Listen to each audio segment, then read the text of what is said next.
నేను జబ్ Radha Manohar Das Prabhuji, welcome to Vivek talk show. Hare Krishna. Hare Krishna. Hare Krishna. Radhe Radhe. Radhe Radhe. So finally పాడ్కాస్ట్కి వచ్చినందుకు thank you so much Prabhuji. నేను రీసెంట్ టైమ్స్లో బృందావన్కి వెళ్ళిండే ప్రభుజీ, రీసెంట్గానే బృందావన్కి వెళ్ళిన. అక్కడ పబ్లిక్లో నేను అబ్జర్వ్ చేసింది ఏంటంటే, వాళ్ళు చెప్పేది ఏంటంటే, కృష్ణుడికి తనని పూజించే వాళ్ళకన్నా రాధని పూజించే వాళ్ళంటే చాలా ఇష్టము. వాళ్ళు పిలవగానే తొందరగా ఇంకా ఫాస్ట్గా వెళ్తాడు అని వాళ్ళు నమ్ముతారు ప్రభుజీ. సో అసలు కృష్ణుడికి రాధ అంటే ఎందుకంత ప్రేమ? మిమ్మల్ని వీపు మీద కొడితే రియాక్ట్ అవుతారా? అవును. ఎందుకు అవరు? వీపు నీదే కదా, అవుతావు. అవునా? అవుతాను. రాధ వేరు, కృష్ణుడు వేరు కాదు. కృష్ణుడు యొక్క ఆనందం ఒక రూపం చేస్తే ఆవిడ రాధరాని. కాబట్టి రెండు లేవు, ఒకటే తత్వం. శ్రీకృష్ణ చైతన్య రాధాకృష్ణ నహిరే అన్య.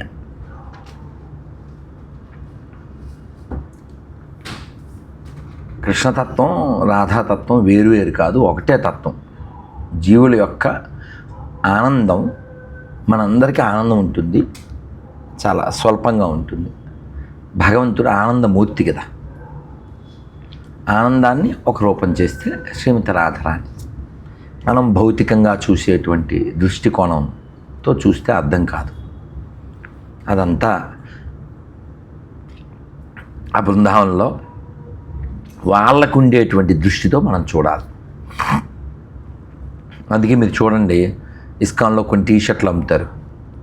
దాని వెనక ఏం రాసి ఉంటుంది? I lost my heart in Brindavan. కాబట్టి బృందావనం అంటే గోవులు, బృందావనం అంటే యమున, బృందావనం అంటే గోవర్ధన, బృందావనం అంటే కృష్ణుడు బలరాముడు, బృందావనం అంటే ఆనందం, బృందావనం అంటే సంతోషం, బృందావనం అంటే ఆరోగ్యం. కాబట్టి రాధారాణి కృష్ణుడికి తనకంటే ప్రియమైనటువంటిది.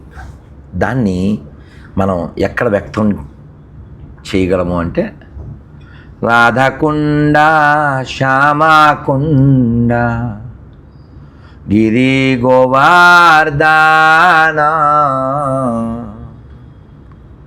కాళింది యమున జయ జయ మహావాన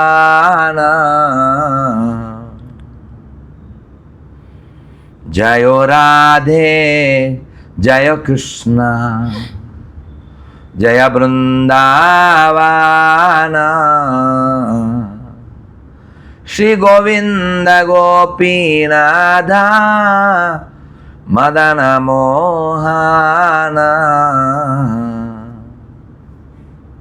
చాలా బాగా పాడారు స్వామి. వాళ్ళిద్దరి మధ్యలో ఉన్న రిలేషన్ గురించి, వాళ్ళిద్దరి మధ్యలో ఉన్న బాండ్ గురించి చెప్పండి స్వామి. మీకు ఇప్పుడు చెప్పాను ఆల్రెడీ, ఇద్దరు లేరు ఒకరే అని. అది వాళ్ళ ఒక్కరే. అంటే రాధాకృష్ణుల లీలల్ని అర్థం చేసుకోవాలంటే గోస్వాముల యొక్క స్థితి ఉండాలి మనస్సుకి. గోస్వాములు ఎవరు? శ్రీరూప సనాతన భట్ట రఘునాథ, శ్రీజీవ గోపాల భట్ట దాస రఘునాథ. సనాతన గోస్వామి, జీవ గోస్వామి, రూప గోస్వామి, రఘునాథ గోస్వామి, రఘునాథ భట్ట గోస్వామి, రఘునాథ దాస గోస్వామి. ఈ గోస్వాముల్లో ఈ సనాతన గోస్వామి, రూప గోస్వామి వారు ఒకసారి ఈ సనాతన గోస్వామిని ద్వాదశి భోజనానికి ప్రసాదాన్ని పిలిచారు. పిలిస్తే చాలా వెరైటీస్ పెట్టారు. వాళ్ళు ఉండేది అడవిలో. అడవిలో ఇన్ని వెరైటీలు ఎలా అని వారు అడిగారు. సనాతన గోస్వామి అడిగితే రూపగోస్వామి చెప్పారు, నేను ఈరోజు ఉదయం అనుకున్నాను మీకు ఈ ద్వాదశి ప్రసాదం పెట్టాలని. ఒక 12 ఏళ్ళ అమ్మాయి కావలసిన ఈ గోధుమ పిండి, నెయ్యి, పాలు, వెన్న అన్నీ తెచ్చిచ్చింది. వాటితో ఇవన్నీ వండి నివేదన చేశాను అన్నారు. అంటే వెంటనే సంతోషపడాలి కదా అని కోపం వచ్చింది. What kind of duty you are? మనం ఎందుకు వచ్చాం అసలు? ఆ రాజ పదవి వదిలి ప్రధానమంత్రిగా ఉన్నారు, మంత్రులుగా ఉన్నారు వీళ్ళు. ఆ రాజ పదవి వదిలి ఈ అడవిలో, ఈ బృందావనంలో, ఈ చెట్ల కింద మనం ఎందుకు జీవిస్తున్నాం? రాధాకృష్ణ సేవ చేయడానికి. అటువంటిది రాధారాణితో సేవ చేయించుకుంటావా నువ్వు అన్నాడు. ఇంతకీ ఎవరా పాప? రాధారాణి. వాళ్ళ దృష్టి చూడండి. మనకి వాళ్ళకి తేడా. మనం ఏం చేస్తాం? అన్నీ ఇలా అంటుంటాం కదా, భగవంతుడి నుంచి పొందాలి అనుకుంటాం. భగవంతుడి సేవ చేయడానికి వచ్చాం మనం, నువ్వు ఎలా తీసుకున్నావు అని అడిగారు. ఆ కాన్షియస్నెస్ మనకు ఉండాలి. అప్పుడు మనం రాధాకృష్ణ లీలను అర్థం చేసుకోగలం. లేకపోతే మెటీరియలిస్టిక్గా ఏదో మనం అపరాధం చేస్తాం. రాధ తెలుసు మనకి. అపరాధ means which is against Radha. అపశృతి which is against shruti. Shruti means వేదం. అందుకని వేదాకి వ్యతిరేకమైన, రాధాకి వ్యతిరేకమైన అపశృతి అవుతుంది, అపరాధం అవుతుంది. అందుకని రాధాతత్వం చాలా గొప్పది, దివ్యమైంది. కామన్ మైండ్తో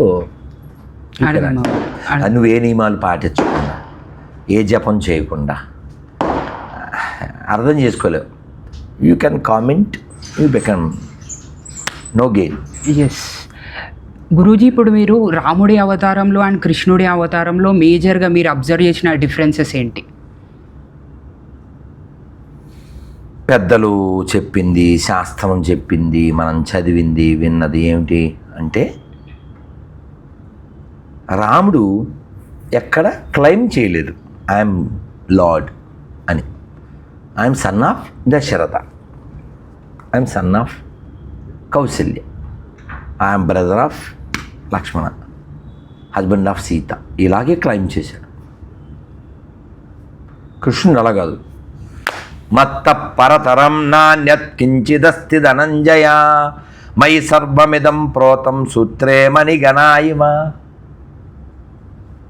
I'm the supreme lord, everything depend on me. అది డిఫరెన్స్.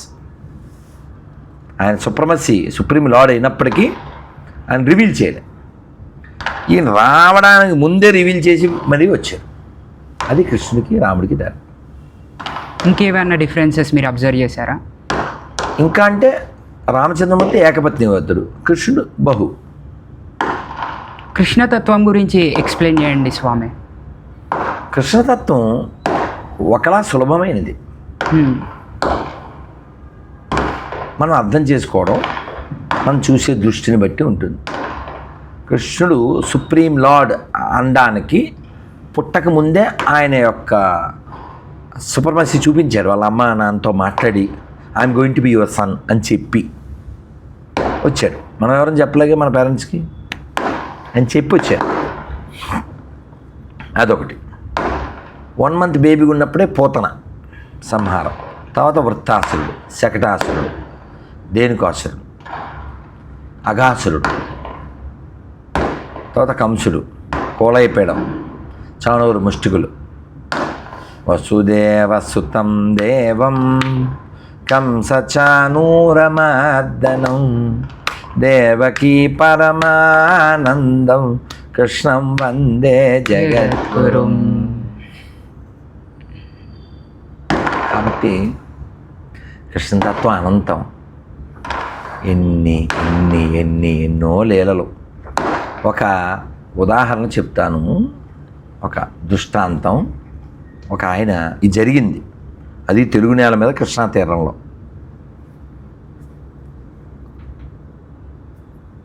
ఆయన చాలా కాముకతతో కృష్ణా నది అలా పొంగిపోతుంటే కూడా అవతల ఒడ్డున్నటువంటి వేశ్య దగ్గరికి వెళ్ళాడు. ఎలా వచ్చావు ఇక్కడికి అంటే, పడవ అని అడిగాను. వాడు కట్న అన్నాడు. ఏదో తెప్ప కనబడింది, దాంతో ఈదుకుంటూ వచ్చాను. వాస్తవానికి అది తెప్ప కాదు, ఒక ఎండిపోయిన శవం అని చెప్పాడు. ఎవరితో? ఆ వేశ్యతో. ఆవిడ చాలా బాధతో, చిచ్చి ఈ రక్తమాంసాలు కలిగిన ఈ శరీరాన్ని అనుభవించడానికి ఇంకో చనిపోయిన శవం మీద పడి నా దగ్గరికి వచ్చావా? ఈ శ్రద్ధలో కొంచెం కృష్ణుడి మీద పెట్టుంటే మోక్షం పొంది ఉండేవాడు కదా అని ఆవిడ పెదవి విరిచింది. Even though she's a prostitute. ఈయన మనసు విరిగిపోయింది. అలా నడుస్తూ వెళ్ళిపోతున్నాడు బృందావనం వైపు. దారిలో సంఘటన జరిగింది. ఈయనకి ఇంకా కళ్ళు తెరుచుకున్నాయి. అలా ఈ దారిలో సంఘటన జరిగినప్పుడు ఈయన రాత్రి గడిపెట్టిందాడే. ఆ సంఘటన ఏమిటంటే చెప్పకపోతే ఇన్కంప్లీట్. ఈయన రాత్రి గడ్డి పెడితే అలా నడిచి తెల్లారిపోయింది. ఎవరో నీళ్లు తెచ్చుకుంటున్నారు చెరువులోంచి. ఒక గృహిణి ఆ నీళ్లు పట్టుకుని వాళ్ళ ఇంట్లోకి వెళ్తుంది చెరువు నుంచి. ఈయన వెనకాల వెళ్ళిపోయాడు. రాత్రి గడ్డి పెడితే పొద్దున్న అలా వెళ్ళిపోయాడు. ఆ భర్త చూశాడు. ఆయన చాలా పండితుడు. సార్ ఎక్కడికంటే అన్నాడు. మామూలుగా అయితే కత్తికోకుండా వేసేయాలి. ఆయన భవిష్యత్తు అర్థం చేసుకున్నవాడు. మీరు కూర్చోండి సార్ అని ఆవిడని లోపలికి వెళ్ళి, ఆయన వస్తాడు, నువ్వు కదలకుండా కూర్చో, తర్వాత జరుగుద్ది అన్నాడు. ఆవిడ తలంచు కూర్చుంది. ఆ జుట్టుకి ఇలా పిన్నులు పెట్టుకుంటారుగా, ఆయన మోహంతో వచ్చాడు వాస్తవానికి. ఆ పిన్నులు చూశాడు. ఆవిడ కన్నులు కనపడవు కదా, ఇలా తల ఉంచి కూర్చుంది. ఆయన ఆలోచించాడు, రాత్రే కదా ఆవిడ అంత గడ్డి పెట్టింది, మళ్ళీ ఇంద్రియాలు ఎలా లాక్కొచ్చినాయి. ఓహో, అన్నమయ్య చెప్తాడు, చూపులకు 20 సుఖముగానక గదా. ఓహో, ఈ ఉండడం వల్లనే కదా ఇంత నష్టం జరుగుతుందని ఆ పిన్నులు ఇలా లాక్కుని అలా పొడి చేసుకుంటాడు. ఆ బ్లడ్ ఆవిడ మీద పడుతుంది. ఇంకా ఈయన అరుస్తాడు. భార్యాభర్తలు ఇద్దరు సేవ చేసి ఆయన్ని కొంచెం సేవ్ చేసి పంపిస్తారు. కళ్ళు అయితే పోయినాయి. అలాగే అందరినీ అడిగి బృందావనం వెళ్తారు. బృందావనం వెళ్ళిన తర్వాత ఎక్కడో ఓ చెట్టు కింద ఉంటే, తాత తిన్నావా, మా అమ్మ చద్దన్నం ఇచ్చిందని రోజు పిల్లోడు వచ్చి అన్నం పెడుతూ ఉండేవాడు. అది అమృతంలా ఉండేది. ఓ రోజు ఈయన డౌట్ వచ్చింది, బాబు నువ్వెవరు అని చేపట్టుకుపోయాడు. మాయమైపోయాడు. చాలా బాధపడ్డాడు. స్వామి నువ్వే వస్తే కనిపెట్టలేని గుడ్డివాడిని కదా అంటే, స్వామి మళ్ళీ వచ్చి ఆయనతో మాట్లాడితే, స్వామి నీ గురించి నాకేదైనా చెప్పాలనుంది స్వామి అంటాడు. చెప్పు. మరి కానీ నాకు కళ్ళు లేవు కదా, నువ్వే రా అంటాడు. ఎంత కామెడీ చూడు. ఇప్పుడు వివేక్ మీద నేను పద్యాలు చెప్తా. వివేకవంతుడు వివేక గుణవంతుడు అని చెప్పాను, వాడి రాసుకోవాలి. వాడి గురించి వాడి చెప్తా. అలా కృష్ణుడి గురించి కృష్ణుడికే చెప్తే కృష్ణుడు రాశాడు. ప్రపంచంలో ఇంకెక్కడా ఎవరికి అలా. ఇప్పుడు మహాభారతం వ్యాసులు వారు చెప్తే గణపతి రాశాడు. రామాయణం బ్రహ్మదేవుడు ఆజ్ఞాపిస్తే నారదుడు సపోర్ట్ చేస్తే వాల్మీకి రాశాడు. కానీ ఇది ఇంతకీ పర్సన్ పేరు అడగలేదు. పేరు చెప్పండి. బిలవమంగళ్ ఠాకూర్. ఈ పుస్తకం పేరు కృష్ణ కర్ణామృతం. శ్రీకృష్ణ కర్ణామృతం, ఎస్కేకే అంటుంటాం. కృష్ణుడు రాశాడే బాబు. ఎవరి గురించి చెప్తే ఆయన గురించి చెప్తే ఎంత చిత్రం. అలాగా భగవంతుడితో వాళ్ళకున్న అనుబంధం, ఆనందం అలా ఇంకా చాలా, అంటే ఊరికే ఒకటి చెప్పాను నేను. అలాగా కృష్ణుడు సులభుడు, చాలా సులభుడు. పత్రం ఓ తులసాకు, పుష్పం ఒక పువ్వు, ఫలం ఫ్రూట్, ఏం లేవా, తోయం నీళ్లు పెట్టి చాలు. యోమే భక్త ప్రేచ్చతి with love and devotion, I will accept it. కృష్ణుడికి ఏం కావాలి? నీ ఫ్రూట్సా, నీ డేట్సా, నీ వాటరా, నీ మ్యాటరా? కాదు, ప్రేమ, భక్తి, ప్రేమ. ప్రేమమూర్తి కదా ఆయన. ఈ ప్రపంచంతో ఏ సంబంధం లేనివాడు, అందరిలో ఉండి ఎవరు లేని, అటాచ్మెంట్ లేకుండా అందరితో ఉంటూ attachment, connected but not attached కదా. స్వామి, ఇప్పుడు మన ఇండియాలో చూసుకున్నట్టయితే ఎస్పెషల్లీ సౌత్ ఇండియాలో మనకి ప్రతి ఏరియాకి ఒక రాముని గుడి ఉంటుంది, కానీ కృష్ణుని గుడి ఉండదు, చాలా రేర్గా కనిపిస్తుంటుంది. దానికి కారణం ఏంటి స్వామీజీ? రాముడు అవతారం ముందుది, ప్లస్ రాముడు బాగా మన క్లోజ్, ఓ పెద్ద అన్నయ్య, ఓ ఫ్రెండు, రాజుగారు అబ్బాయి, కానీ గర్వం లేనివాడు. అలా రాముడు మనకి బాగా దగ్గర అయిపోవడం కారణం గుణాలు. ఓ పాట ఉంది కదా చిన్నప్పుడు పాడుకునేది, ఏంటిది? ఏనుగు ఏనుగు నల్లన, ఏనుగు కొమ్ముడు తెల్లన, ఏనుగు మీద రాముడు ఎంతో చక్కని దేవుడు. రాముడు గుణాల చేత తన ప్రవర్తన ద్వారా అలా, అంటే ఆయన ఒక దేవుడిలా బిహేవ్ చేయలేదు కదా, యాజ్ ఏ హ్యూమన్ అని బిహేవ్ చేశాడు. భార్య కనపడకపోతే ఏడ్చాడు. సో మరి ఇవన్నీ ఎమోషన్స్ చాలా దగ్గర కదా, మనకి ఎమోషన్స్ ఎక్కువ కదా, అవునా? కృష్ణుడు డిటాచ్డ్. మనం అందరం వదిలేమంటే ఏడుస్తాం. కృష్ణుడు యోగం చెప్తాడు. యోగం అంటే చూడోని. కాకపోతే మనం ఏం జోడో తెలియక 2 జోడులు వేసుకుని అది తిరిగేస్తుంటాం. పైన జోడు, కింద జోడు వేసుకుని. చూడో తెలియాలి. కొన్ని నిషేధాలు చెప్పాడు కృష్ణుడు, అవి తెలియాలి. రాముడు ఉపన్యాసాలు ఇవ్వలేదుగా. మన కృష్ణుడు చాలాసార్లు ఎందుకు నచ్చంటే ఉపన్యాసాలు ఇస్తాడు, ఎందుకు నచ్చడు. లెక్చర్స్ ఇస్తారు మనకి. లెక్చర్ పిక్చర్ నచ్చుద్ది, మిక్చర్ నచ్చుద్ది, కానీ లెక్చర్ నచ్చుద్దిగా. మరి కృష్ణుడు బోల్డ్ అని చెప్పాడు భగవద్గీతలో, ఉద్ధవ గీతలో, ఇలా ఉండండి, ఇలా ఉండండి, ఇలా ఉండండి. కాబట్టి మనం కృష్ణుడితో సులభమైనదే, కానీ కొంత జటిలం కూడా. డైరెక్టర్ రాజమౌళి గారు ఏమంటారంటే, రాముడిది క్యారెక్టర్ మనకి అందరిలో అంటే ఇంత ప్రేమించడానికి అతను చుట్టూ ఉన్న వాళ్ళు, స్ట్రాంగ్ ఉన్న వాళ్ళు ఆయనకు రెస్పెక్ట్ ఇచ్చేసరికి మనం ఆయనని ప్రేమిస్తాము. దో కృష్ణుడు ఇంకా ఇంట్రెస్టింగ్ ఉన్నా కూడా అని అంటారు. సో దాన్ని మీరు అంగీకరిస్తారు? నేను అది విన్నాను.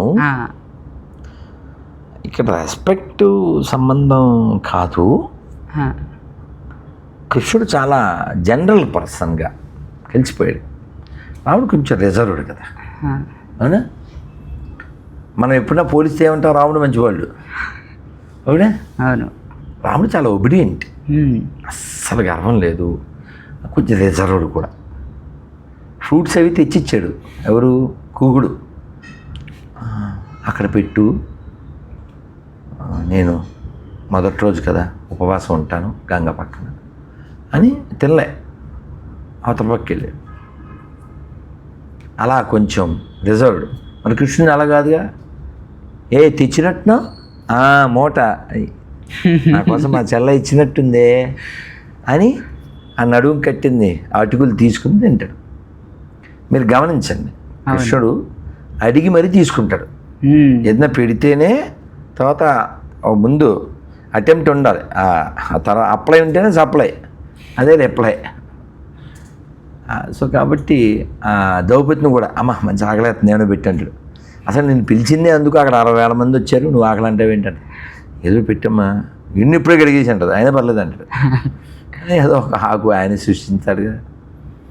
అలాగా అడిగి తీసుకుని అంతులేనంత ఇస్తూ ఉంటాడు. మనం ఈ తత్వాన్ని అర్థం చేసుకోవడానికి మనం కాస్త శుద్ధంగా మన జీవితంలో ఉండాలి. అందరికి అర్థం కాదంటారా? ఎలా అర్థమవుతుందా? నువ్వు అర్థమైంది తినేసి ఓ నియమం లేకుండా ఉండి నువ్వు కావునికి ఎలా అర్థమవుతుంది? కృష్ణుడు కొండెత్తాడా? నువ్వు అది మాట్లాడవుగా. కృష్ణుడికి చాలామంది భార్యలు అంటుంటావు. అది కనబడదు కానీ ఇది కనబడుతుంది. పోనీ నీ దృష్టిలోనే చూద్దాం. కృష్ణుడికి చాలామంది భార్యలు, నువ్వైతే చేయలేవుగా. 16,108 మందిని పెళ్లి చేసుకుని అందరి దగ్గర ఒకేసారి ఉండగలవా? Is it possible? No. So you cannot lift teapoy or పాపాయ్ సింగిల్ రూపాయ్. అలా కొండ ఏమిద్దాం అవునా? కాబట్టి ఎవడైనా నేను గాడ్ అన్నాడు అనుకోండి, బాబు కొండ ఎత్తు అని అంది.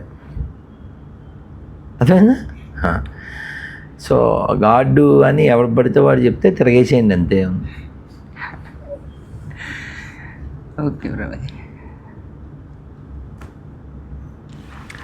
శ్రీకృష్ణ మహామంత్ర ఉంది కదా ప్రభుజీ, దాన్ని సిగ్నిఫికెన్స్ గురించి చెప్పండి. మనకి శ్రీల ప్రభుపాదులు వారు చెప్పింది ఏమిటంటే, హరే కృష్ణ కృష్ణ కృష్ణ హరే హరే, హరే రామ రామ రామ హరే హరే హరే. అంటే హరే అంటే రాధారాణికి రిఫర్ చేస్తూ, ఓ కృష్ణ, ఓ రామ, ఓ శ్రీమతి రాధారాణి, నన్ను ఎప్పుడు మీ సేవలో నిమగ్నం చేయండి అని దాని అర్థం. కాబట్టి మనకి శ్రీల ప్రభుపాదులు వారు ఇచ్చిన అతి గొప్ప ఆస్తి, శ్రీ చైతన్య మహాప్రభు ఇచ్చిన గొప్ప ఆస్తి ఈ మహామంత్రం. దీన్ని శ్రీల భక్తి వినోద్ ఠాకూర్ చెప్తారు, జీవ్ జాగో జీవ్ జాగో గౌరా చంద్రా బోలే কোথা গেলা যাবো মায়া পিসাচির কোলে జీవు జాగో జీవు జాగో. దాని అర్థం ఏంటంటే, ఓ జీవులారా మేల్కోండి మేల్కోండి. హౌ లాంగ్ ఈ sleep on the lap of maya. మాయ ఒడిలో ఎన్నాళ్ళు నిద్రపోతారు, లేవండి అని లాస్ట్ చరణంలో చెప్తారు.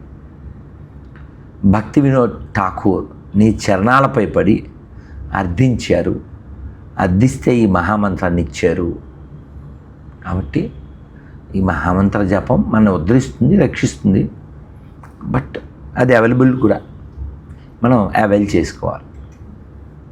అది మన మీద ఉంది. ఎవరన్నా మీరు కాల్ చెక్ చేయండి, ఓ 10 minutes. హరే కృష్ణ కృష్ణ కృష్ణ హరే హరే, హరే రామ రామ రామ హరే హరే, హరే కృష్ణ కృష్ణ కృష్ణ హరే హరే, హరే రామ రామ రామ హరే హరే, హరే కృష్ణ కృష్ణ హరే హరే, హరే రామ రామ హరే అని జపం చేయండి. ఈ తేడా మీకు తెలిసిపోతుంది. ఇష్టం లేకుండా కూడా చేస్తే యూ విల్ సీ దట్. ఆ మంత్రానికి ఉన్న పవర్ అది. ఇట్స్ నాట్ మ్యాన్ మేడ్, మనుషులు చేసింది కాదు. మనం కూడా మంత్రం చేద్దామని చెప్పి పెప్సీ కోకోకోలా అని చెప్పు, చూసే result dry. If you want direction you go high. చాలా మాట్లాడచ్చు. నెక్స్ట్, ఇప్పుడు రీసెంట్గా చూసుకున్నట్టయితే కల్కి మూవీ వచ్చిన తర్వాత చాలామంది ఏమంటున్నారంటే అర్జునుని కన్నా కూడా కర్ణుడే గ్రేట్, కర్ణుడే గొప్పవాడు అని అంటున్నారు. మీరు దాన్ని అంగీకరిస్తారా? దీని మీద 10 పైన ఇంటర్వ్యూలు ఇచ్చాను. ఇప్పుడు మీ కారు నాకు తెలియదు, అదేం కారు మీకు తెలుసుగా. దానికి లైసెన్స్ కట్టే ఉందా? ఆ చలాన్లు అవి కట్టారా? లేకపోతే ఇంకేముంటాయి కదా, అదేంటేదో ఏముంటాయి కదా, ఆర్సీ ఉంటాయి కదా. అవన్నీ ఎవరు చెప్పాలి, ఉందా లేదా? కారు ఓడి చెప్పాలి, నువ్వు చెప్పాలి. ఆడు చెప్పకూడదు. అత్తగాడు చెత్తగాడు ఎవరిని వచ్చి వీడికి ఆర్సీ బుక్ లేదని అనకూడదు. అవునా? అంటే మండుద్ది. వివేకం నశించి తీసి చూపిస్తాడు. అవునా? అవును. ఇప్పుడు రామాయణం మీద అథారిటీ ఎవరికి ఉంది? ఆధార్కి ఉంది. ఆధార్ ఎవరు? వాల్మీకి. భారతానికి ఆధార్ ఎవరు? వ్యాసుడు. చాలామంది చెప్పకూడదు, వ్యాసుడు ఒక్కడే చెప్పాలి. అర్థమైందా? మీ కారులో ఏమున్నా మాకు తెలుదుగా. అందుకే వ్యాసుడు ఒక్కడే ఆథరైజ్డ్. మీరేమంటారు మరి ఆ పాయింట్కి? లేదు, అంటే మీ అభిప్రాయం అడుగుతున్నాను నేను. అసలు అభిప్రాయం ఏమిటే బాబు? వ్యాసుడు చెప్పింది ఫైనల్ అంటే కదా. మీరు చదివినారు కదా, అంటే వ్యాసుడు ఏం చెప్పాడు అది అడుగు. వ్యాసుడు ఏం చెప్పాడు అడుగు. నా అభిప్రాయం ఏంటి? Non sense. వ్యాసుడు ఏం చెప్పాడు చెప్పండి. ఎప్పుడు అర్జున్ చేతిలో కర్ణుడు గెలవలేదని చెప్పాడు. మరి ఎలా గొప్పడు? మరి ఇప్పుడు చెప్పిన చాలామందిని అడిగితే అయిపోద్ది. కాళిదాస్ కవిత్వం కొంత, సినిమా తీసే వాళ్ళ పైత్యం కొంత. అది ప్రాబ్లం. ఆదర్శ చెప్పాలి, నువ్వు నేను మాట్లాడకూడదు కదా. అర్జునుడిది అండ్ కృష్ణుడి మధ్యలో ఫ్రెండ్షిప్ గురించి చెప్పండి స్వామి. గ్రేట్. అదే ఎటర్నల్ ఫ్రెండ్షిప్, తెలుసా? నరనారాయణులు అది ఎటర్నల్. అది ఎటర్నల్. మనమంతా అర్జున్ లాంటి వాళ్ళమే. అందుకే భగవద్గీత చెప్పడం జరిగింది మనకే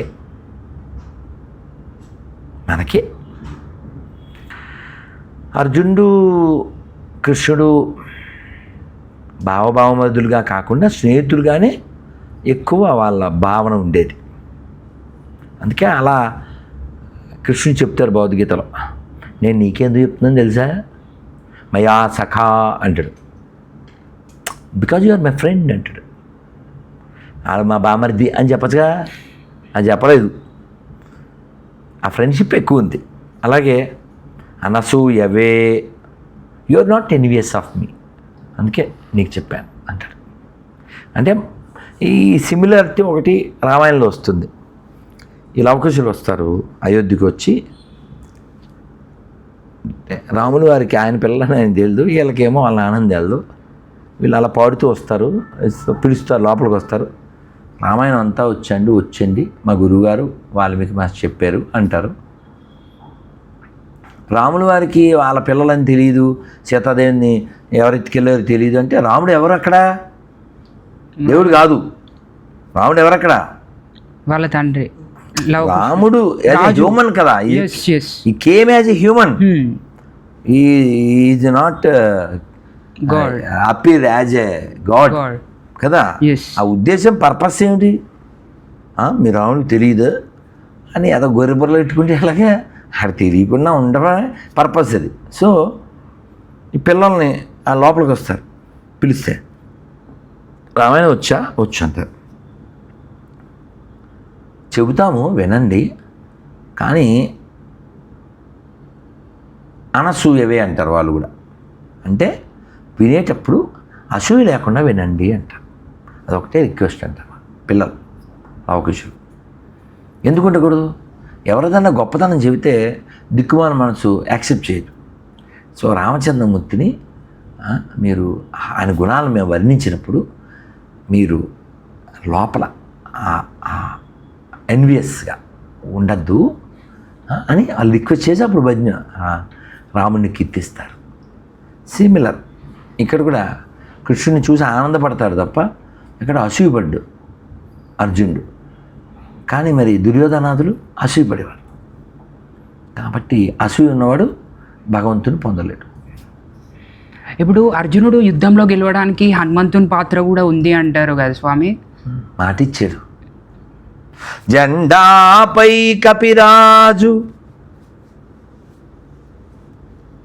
అంటే ఎలాంటి పాత్ర ఉంది అర్జునుడు గెలవడం? అంటే అక్కడ ఆయన ప్రత్యక్షంగా లేదు కదా, సపోర్ట్, మోరల్ సపోర్ట్ అంటారు. హనుమంతుడి వీరత్వం గురించి చెప్పండి స్వామి. హనుమంతుడు ఎంత చెప్తాను, తెలివైనోడు. వీరత్వం ఎలాగా ఉంది, బుద్ధిమాన్ కదా ఆయన. ఇప్పుడు హనుమంతుడు కనపడ్డాడు ఎప్పుడన్నా ఏ టెంపుల్ కన్నా వెళ్ళినప్పుడు సాష్టాంగం చేసి ఏం చెప్తాను తెలుసా ఆ శ్లోకం? హనుమాన్ అంజనాసూనో వాయుపుత్రో మహాబల రామేష్టబల్గుణసక పింగాక్షో అంత్యవిక్రమ ఉదదిక్రమశ్చైవ సీతాశోక వినాశక లక్ష్మణ ప్రాణధాత చ దశగ్రీవశ్చ దర్ప ద్వాదశైతాని నామానికి విందస్య మహాత్మన అని చెప్తాం. అంటే ఏమిటి? హనుమంతుడు సీతాదేవి యొక్క దుఃఖాన్ని పోగొట్టినవాడు, లక్ష్మణుడికి ప్రాణదానం చేసినవాడు, రాముడి యొక్క హృదయాన్ని చల్లబరిచినవాడు. రాముడు ఎంత ఆనందపడిపోయాడంటే కౌలించుకుని సోదర భరత సమానాయని శ్రీరాముడు ఎన్నికగొన్న హనుమ సాధుల పాలిట ఇంద్రుడవన్న అసురుల పాలిట కాలుడవన్న అష్టసిద్ధినవ నిధులకు దాతగా జానకీమాత దీవించెనుగా. శ్రీ హనుమాను గురుదేవు చరణములు ఇహపర సాధక శరణములు. ఎంత బాగుంటుందో కదా, ఆ భావనే గొప్పది కదా.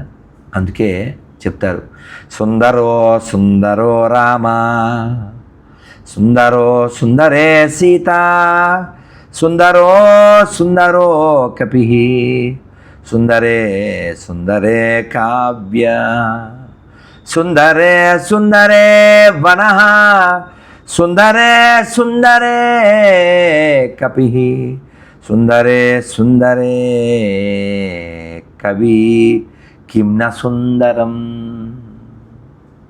రాముడు సుందరం, సీత సుందరం, హనుమంతుడు సుందరం, వాల్మీకి సుందరం, వనం సుందరం, కావ్యం సుందరం, సుందరం కానిదే ఉంది సుందరకాండ. కాబట్టి ఆ సుందరకాండకి సౌందర్యకరుడు. సౌందర్యం అంటే ఏమిటి? అందం అంటే ఏమిటి? ఆనందం. అందం అంటే పైన తోడుకి యాక్స్ కొట్టి ట్యాక్స్ కట్టి పౌడర్ కొడితే అది అందం. కానీ సౌందర్యం అది కాదు. సౌందర్యం అమ్మకుంటుంది, అది లోపల నుండి వచ్చేది. అమ్మకుంటుంది. ఇందాక ఒక కథ చెబుతూ అలా చాలా టాపిక్స్లోకి వెళ్ళిపోయాం. యాక్చువల్ ఆ కథ ఇంకా పూర్తి చేసి ఉండాలి.